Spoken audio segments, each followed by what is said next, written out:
বিসমিল্লাহির রহমানির রহিম।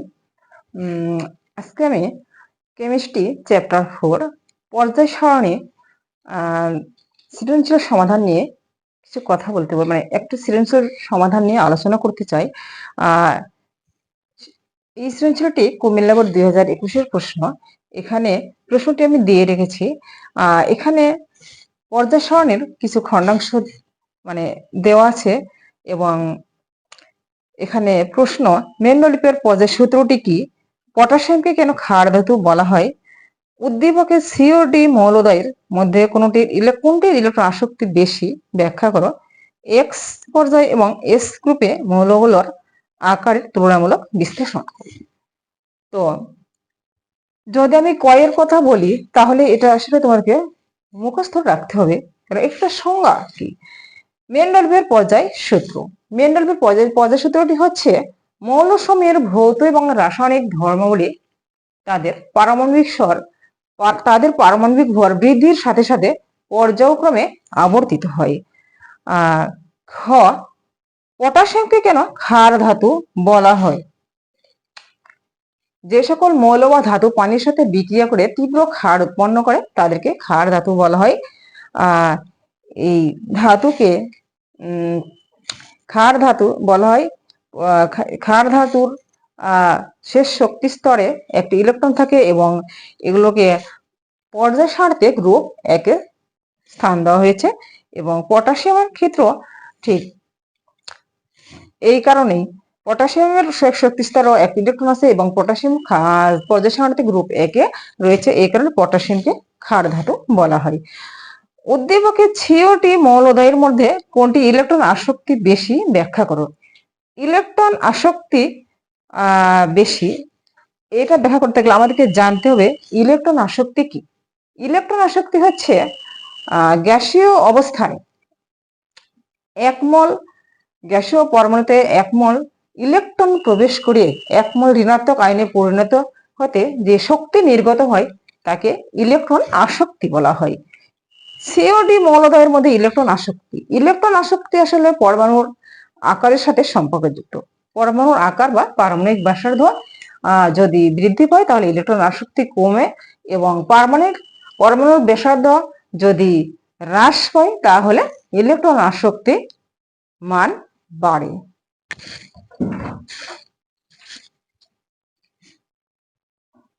ইলেকট্রন আসক্তি এটা জানার জন্য এখানে বলা হচ্ছে সিওডি মৌলদ্বয়ের মধ্যে কোনটি ইলেকট্রন আসক্তি বেশি। এই সিওডি মৌলটা আমাদেরকে কিন্তু আগে জানতে হবে সিওডি মৌলটা কি, এগুলো আমরা কিভাবে বের করব এইগুলো আমাকে জানতে হবে। এইগুলো জানার জন্য আমাদেরকে পর্যায় সারণীর মৌলগুলো সম্পর্কে জানতে হবে, এই মৌলগুলো আমাকে মুখস্থ রাখতে হবে, পারমাণবিক ভর সংখ্যা মুখস্থ রাখতে হবে এবং আমরা কিভাবে মৌলগুলো কোন মৌল কোন পর্যায়ে এবং কোন গ্রুপে সেটা বুঝতে পারবো, সেটা বের করতে পারবো, সেই নিয়মগুলো আমাদেরকে মনে রাখতে হবে। যেমন আমি যদি এখানে সিওডি এর কথা বলা হয়েছে, আমি যদি সি মৌলটি চিহ্নিত করতে চাই সি মৌলটি কোন মৌল, তাহলে আমি কিভাবে বের করব। তাহলে এখানে আমি লিথিয়াম দেওয়া আছে, লিথিয়ামকে যদি আমি বের করি তাহলে আমি সি পেয়ে যাব।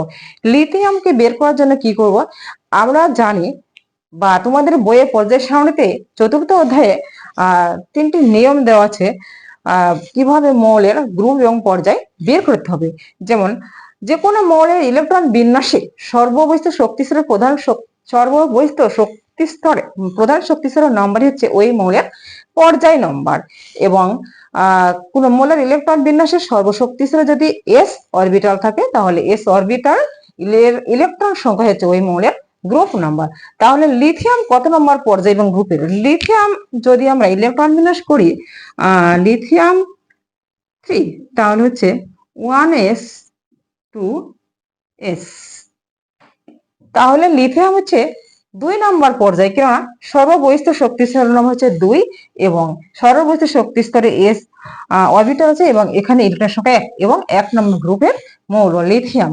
তাহলে আমরা লিথিয়ামের পরে সোডিয়াম, এখানে সোডিয়ামের পরে ম্যাগনেসিয়াম, তাহলে এটা হচ্ছে সি হচ্ছে ম্যাগনেসিয়াম। এখন ডি আমরা কিভাবে বের করব, ডি এর ডানে ক্লোরিন আছে, তাহলে ক্লোরিন আমরা কত নম্বর গ্রুপের এটা আমরা জানবো।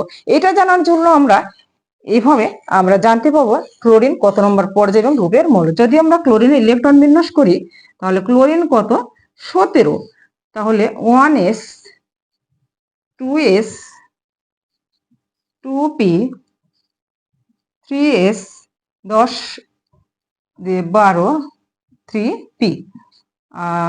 এখানে হচ্ছে ক্লোরিন 17, তাহলে ক্লোরিন 3 নম্বর পর্যায় এবং এখানে 5 আর 2 7 নাম্বারে 2 এ বলা হয়েছে কোন মৌলের ইলেকট্রন বিন্যাসের সর্ববৈশিষ্ট্য শক্তি স্তরে যদি s অরবিটাল থাকে এবং s এবং p অরবিটাল থাকে তাহলে s এবং p অরবিটালের ইলেকট্রন সংখ্যার সাথে 10 যোগ করলে যে সংখ্যা পাওয়া যায় সেটা হচ্ছে ওই মৌলের গ্রুপ নাম্বার। তাহলে আমরা sp অরবিটালে 5টা ইলেকট্রন পেয়েছি এবং এর সাথে 10 যোগ করলে 17 হয়। সুতরাং ক্লোরিন হচ্ছে 17 নম্বর গ্রুপের মৌল এবং এখানে 3 নম্বর পর্যায়, কারণ এখানে প্রধান শক্তি ছিল নম্বর 3 নম্বর পর্যায় এবং 17 নম্বর গ্রুপের মৌল হচ্ছে ক্লোরিন। এখন ইলেকট্রন আসক্তি আমরা কিভাবে বুঝবো? ইলেকট্রন আসক্তি মান হচ্ছে আমি আগেই বলেছি পরমাণুর ব্যাসার্ধ পারমাণবিক ব্যাসার্ধের উপর নির্ভর করে। পারমাণবিক ব্যাসার্ধ যদি কমে তাহলে ইলেকট্রন আসক্তির মান বাড়ে, পারমাণবিক ব্যাসার্ধের মান বাড়লে ইলেকট্রন আসক্তির মান কমে যায়। তো পর্যায় সারণীতে আমরা একই পর্যায়ে বাম থেকে ডান দিকে যখন যাই তখন কি হয়, পরমাণুর আকার বা পারমাণবিক ব্যাসার্ধ হ্রাস পায় এবং একই গ্রুপ উপর থেকে নিচে গেলে পারমাণবিক আকার বা পরমাণুর ব্যাসার্ধ পারমাণবিক আকার বৃদ্ধি পায়। এর কারণ কি? এর কারণ হচ্ছে যখন আমরা একই পর্যায়ে বাম থেকে আমরা যখন ডান দিকে যাই, যখন আমরা যেমন যদি আমি বলি সোডিয়াম ম্যাগনেসিয়াম, যখন আমরা এইদিকে যাই তখন কি হয়, পরমাণুর ব্যাসার্ধ বা পারমাণবিক আকার হ্রাস পায়। কেননা যখন আমরা বাম থেকে ডান দিকে যাই তখন পারমাণবিক সংখ্যা বৃদ্ধি পায় কিন্তু প্রধান শক্তিস্তরের সংখ্যা বৃদ্ধি পায় না। তো পারমাণবিক সংখ্যা বৃদ্ধি মানে প্রোটন সংখ্যা বৃদ্ধি, প্রোটন সংখ্যা বৃদ্ধি মানে ইলেকট্রন সংখ্যা বৃদ্ধি। এই অতিরিক্ত প্রোটন এবং অতিরিক্ত ইলেকট্রনের মধ্যে যে আকর্ষণ শক্তি সৃষ্টি হয়, এই আকর্ষণ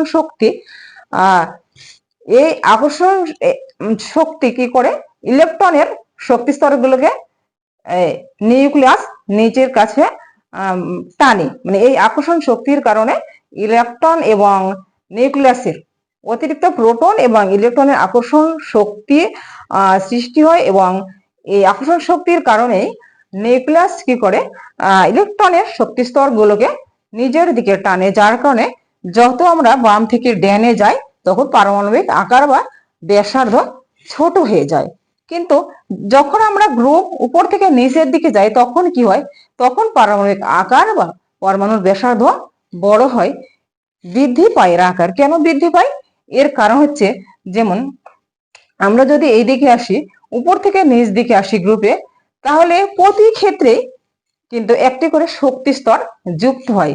এই জন্য এখানে ইলেকট্রন এবং প্রোটনের আকর্ষণের কারণে পারমাণবিক আকার বা পরমাণুর ব্যাসার্ধ যতটা হ্রাস পায়, প্রতি ক্ষেত্রে একটি করে শক্তি স্তর যুক্ত হওয়ার কারণে আকার বা ব্যাসার্ধ ততটাই তার চেয়ে বেশি বৃদ্ধি পায়, যার কারণে আমরা গ্রুপে উপর থেকে নিচের দিকে এলে আমরা দেখি যে পরমাণুর আকার বা ব্যাসার্ধ বৃদ্ধি পায়। তো সংক্ষিপ্ত কথায় আমরা বলতে পারি যে পর্যায় সারণীতে বাম থেকে ডান দিকে গেলে পারমাণবিক সংখ্যা বৃদ্ধি পায় কিন্তু প্রধান শক্তিস্তরের সংখ্যা বৃদ্ধি পায় না। কিন্তু যখন আমরা গ্রুপে উপর থেকে নিচের দিকে যাই তখন কিন্তু প্রতি ক্ষেত্রে একটা প্রধান শক্তি স্তর যুক্ত হয়, যার কারণে বাম থেকে ডানে পরমাণুর আকার বা পারমাণবিক ব্যাসার্ধ হ্রাস পায় কিন্তু গ্রুপ উপর থেকে নিচের দিকে পরমাণু আকার বা পারমাণবিক ব্যাসার্ধ বৃদ্ধি পায়। তো এই হচ্ছে সিওডি মৌলদ্বয়ের মধ্যে কোনটি ইলেকট্রন আসক্তি বেশি। তাহলে আমরা বুঝতে সিওডি ছি তাহলে হচ্ছে বামের মৌল, ডি কিন্তু ডানে, তাহলে সিওডি এর মৌলের মধ্যে ইলেকট্রন আসক্তি বেশি। তার মানে এখানে ছি মৌল আমরা বুঝতে পারছি বামে আছে, এটা হচ্ছে পারমাণবিক আকার বা ব্যাসার্ধ বেশি এবং এটার কম। তাহলে সিওডি এর মধ্যে ইলেকট্রন আসক্তি যদি আমরা বলতে যাই এইটার পারমাণবিক আকার বেশি, তার মানে ইলেকট্রন আসক্তি কিন্তু কম কোনটার চেয়ে, ওইটার চেয়ে। তার মানে হচ্ছে আমরা সি এর পারমাণবিক ইলেকট্রন আসক্তি কম, সি এর ইলেকট্রন আসক্তি কম ডি এর চেয়ে।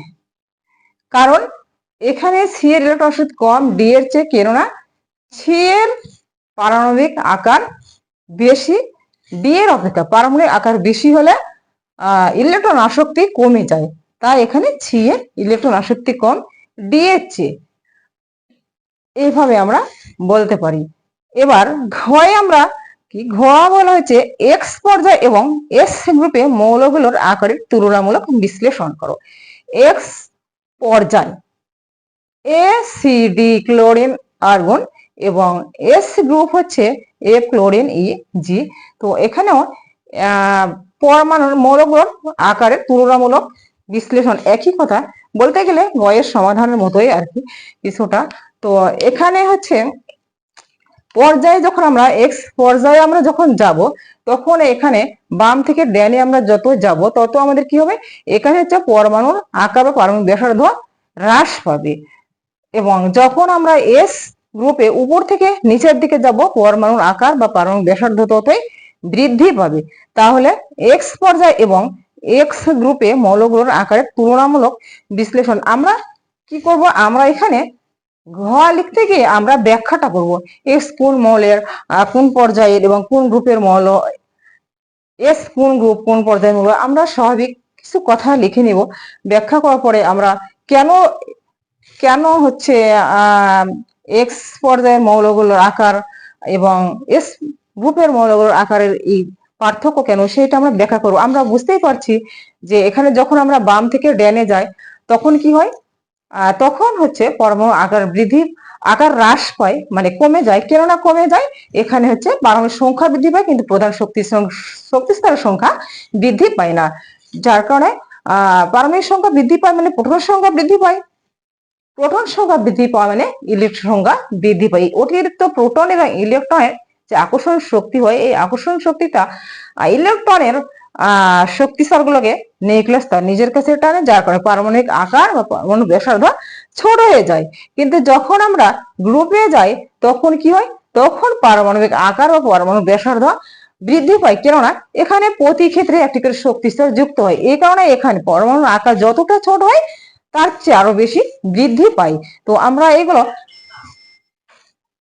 লিখতে পারি। যেমন আমি যদি এক্স পর্যায়ের কথা বলি তাহলে কি হবে, এক্স পর্যায়, আমরা এক্স পর্যায় মানে পর্যায়ক্রমে মৌলগুলোর আকার কি হবে, এখানে কমে যাবে। তাহলে মৌলগুলোর আকার পর্যায়ক্রমে কমে যাবে। এ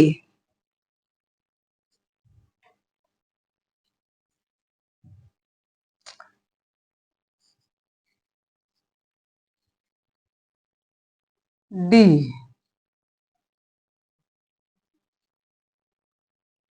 ক্লোরিন আর্গন, এখানে মৌলগুলোর আকার কমে যাবে। এখানে এসিডি ক্লোরিন আর্গন আছে, এখানে এ আকার যেহেতু এখানে বাম থেকে শুরু, তাহলে এর আকার বড় হবে, তার চেয়ে এটা ছোট হবে, এটা হচ্ছে এটা ছোট হবে, এটা, তারপরে এইভাবে পর্যায়ক্রমে আকার ছোট হবে, পারমাণবিক ব্যাসার্ধ কমে যাবে। যদি আমি এস গ্রুপ কে কল্পনা করি তাহলে কি হবে, এখানে আকার বৃদ্ধি পাবে। এইটা যদি আমি এদিক থেকে চিন্তা করি তাহলে এটা সবচেয়ে বড় হবে। যদি আমি জি কে চিন্তা করি তাহলে এটা কি হবে, সবচেয়ে বড় হবে। তারপরে কি হবে, ই হবে, তারপরে ক্লোরিন, এরপর ফ্লোরিন। এইটা কি হবে, এইটা হচ্ছে আকারটা মানে নিচের দিকে হচ্ছে জি, এটা সবচেয়ে বড় হবে কারণ নিচের দিকে আকার বৃদ্ধি পায়। তারপরে এটা নিচের দিকে আকার এটা সবচেয়ে বড়, তারপরে হচ্ছে এটা, তারপরে এটা, তারপরে কারণ নিচেরটা সবচেয়ে বড়, আস্তে আস্তে আকার বৃদ্ধি পায় আর এটা হচ্ছে আস্তে আস্তে হ্রাস পায়। এই হচ্ছে তুলনামূলক আলোচনা, মানে এস পর্যায় এবং এক্স পর্যায় এস গ্রুপের তুলনামূলক আলোচনা। তো এখানে তোমরা লিখতে গিয়ে এখানে তোমরা যেহেতু সৃজনশীল প্রশ্ন, এখানে আসলে সৃজনশীল লেখা এখানে কিন্তু আসলেই সৃজনশীল প্রশ্ন বা কোনো প্রশ্নই গাইড বই দেখে কখনো হুবহু মুখস্থ করে লেখা সম্ভব নয়, লেখা যায় না। এখানে লিখে কোনো কাজও নেই, কারণ আসলে আমাদেরকে বিজ্ঞান বিশেষ করে বুঝতে হবে যে আমরা কিভাবে সৃজনশীলটা লিখবো। এখানে মেইনলি কথাটা কি বলা হয়েছে সেই জিনিসটা, সেই জায়গাটা আমাদেরকে বুঝতে হবে। আমরা এখানে মেন কথাটা, যেমন সিডি মৌলদের মধ্যে কোনটি ইলেকট্রন আসক্তি বেশি, তো এই মৌলদের ইলেকট্রন আসক্তি কি, কিভাবে বেশি হয় কিভাবে কম হয়, এই মূল কথাটাকে কেন্দ্র করে আমরা একটু সাজিয়ে গুজিয়ে কথাগুলো লিখবো। যেহেতু সৃজনশীল প্রশ্ন একটু সাজিয়ে গুজিয়ে, গঘয়ের প্রশ্ন একটু সাজিয়ে গুজিয়ে লিখতে হবে। তো শুধু এরকম লিখে তো আমি জাস্ট বোঝানোর জন্য আমি তুলনামূলক এটা তুলনা করলাম, বোঝালাম একটু, কিন্তু তোমাদেরকে ব্যাখ্যা করে সুন্দরকে কোনটা কোন গ্রুপের কোন পর্যায়ে মৌল কেন আকার বৃদ্ধি পায়, কেন বা হ্রাস পায়, এই কথাগুলো সুন্দর করে সাজিয়ে গুছিয়ে। তো আমার মনে হয় এই আলোচনাটা শোনার পরে এটাতে তোমাদের না পড়ার কিছুই নেই, কারণ আমি গ ঘ বলতে গেলে কিছুটা মানে অনেকটাই মিল আছে এখানে। কারণ এখানে ইলেকট্রন আসক্তি আমি আগেই বলেছি পরমাণুর পারমাণবিক আকারের সাথে এটা সম্পর্কযুক্ত। পরমাণুর আকার বৃদ্ধি পেলে ইলেকট্রন আসক্তির মান হ্রাস পায়, আর পরমাণুর আকার যদি হ্রাস পায় তাহলে ইলেকট্রন আসক্তির মান বৃদ্ধি পায়। তো এই কথাগুলো কেন বৃদ্ধি পায়, যেমন বাম থেকে ডেনে গেলে পারমাণবিক সংখ্যা বৃদ্ধি পায় কিন্তু প্রধান শক্তি সংখ্যা বৃদ্ধি পায় না, আর উপর থেকে নিচে এলে প্রধান শক্তি সংখ্যা বৃদ্ধি পায়। এই কথাগুলো আলোচনা করে সুন্দর করে সাজিয়ে গুছিয়ে লিখে এইভাবে দেখালে ইনশাল্লাহ আমার বিশ্বাস তোমাদের কোনো সমস্যা নেই এই সৃজনশীল সমাধানে। তো আজকে এ পর্যন্তই, আশা করি তোমরা বুঝতে পেরেছো। ভালো থেকো ইনশাল্লাহ।